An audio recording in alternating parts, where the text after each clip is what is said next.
ஒருத்தர் 10,000 கொடுத்தா இன்னொருத்தர் 8,000க்கு கூப்பன் கொடுக்கிறாரு. ஒருத்தர் ஃப்ரிட்ஜ் கொடுத்தா இன்னொருத்தர் ஃப்ரிட்ஜ் வாங்க டோக்கன் கொடுக்கிறாரு. ரெண்டு பேருமே மீனவர்களுக்கு 12,000 ரூபாய் கொடுக்கறாங்க. ரெண்டு பேருமே பெண்களுக்கு 2,000 ரூபாய் கொடுக்கறாங்க.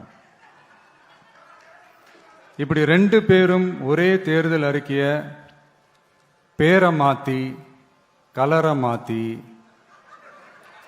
தந்திருக்கிறாங்க. இவங்க ரெண்டு பேரும் வேற வேற இல்ல, ஒரு குடையின் கீழ் இருக்க கொள்கை கூட்டம் தான். ஆனா இந்த ரெண்டு ஊழல் கூட்டம் மாதிரி எல்லாம் நாம ஏமாத்தவே மாட்டோம். Download ShareChat.